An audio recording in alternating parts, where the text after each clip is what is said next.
Hello everyone. Today we are going to discuss about the different sources of law. The term sources of law has been used in different senses by different writers, and different views have been expressed about sources of law from time to time. It is a very important thing to understand the sources of law because we are studying jurisprudence, and knowing the sources is going to enhance our abilities to understand jurisprudence further. C.K. Allen says that sources of law means the agencies through which the rules of conduct acquire the character of law by becoming definite, uniform, and compulsory. Wingerdorf has said it to be a process by which the rule of law may be evolved. Oppenheimer said that sources of law is the name for the historical fact out of which the rules of conduct come into existence and acquire legal force. We can classify the sources of law according to Salmond into formal sources and material sources. So, formal sources are called as the actual sources or the ultimate sources of law. It constitutes a formal, actual, or ultimate source of law. And what constitutes that as the source of law will be the definition of law applied by the person. Of course, because of this, we can say that it can change from the legal system to legal system. If a law is seen as an embodiment of natural justice, then morality and truth become the ideals laid down by the formal sources. And on the contrary, if it is with reference to authority by the state, then it becomes a material source. So, a formal source of law tells us about the validity of the law. The other categorization is the material source. Material sources of law are those sources which are derived from the matter and not validity of the law.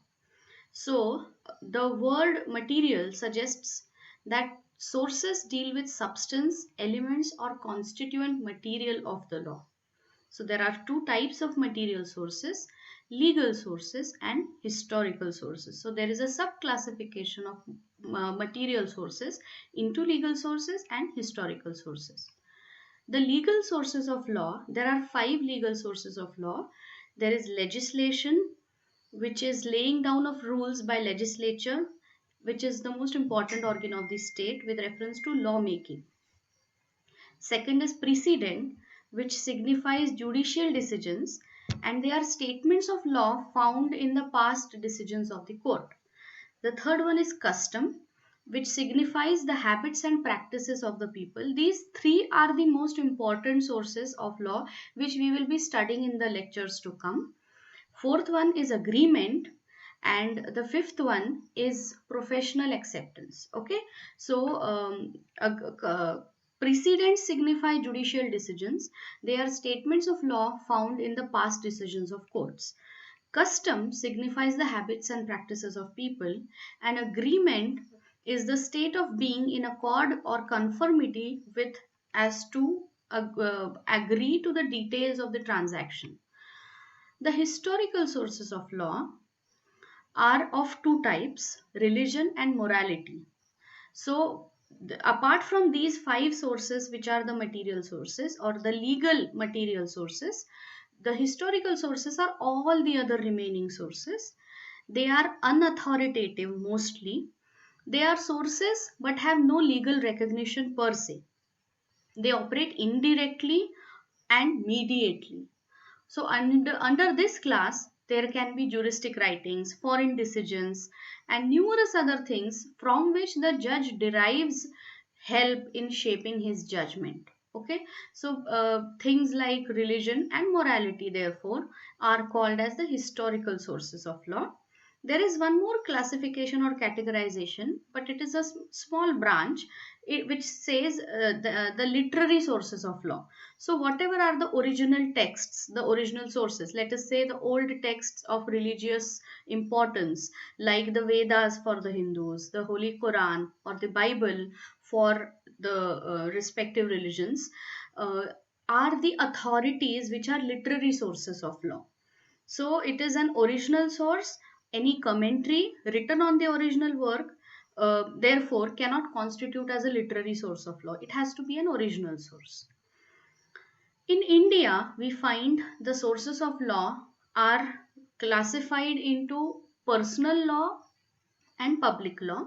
So, Hindus and Muslim constituted the major population of India prior to the British rules, who were governed by their personal laws.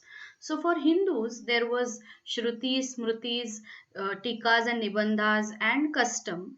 Uh, and under the Hindu law, and whereas Quran, Sunnah, Hadith, Ijma, Qiyas, and usages are the main sources under the Muslim law. However, the role of custom is diminishing as a source of law day by day as the societies are changing fast and adopting new ways of living. The role of precedent as a source of law and is also limited because the judges have to take help of many other sources. More so, in the modern civilized version of the societies, legislation has come into the forefront as the major source of law because it has got various other positive aspects with reference to authoritativeness and bindingness of that law.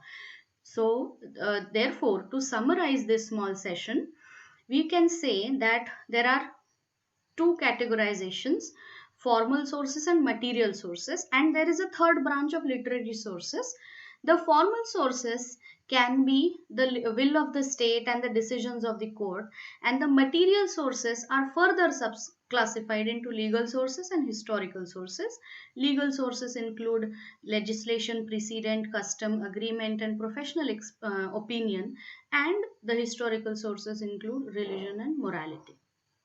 Thank you very much for watching this video. We will have the further topics coming in line.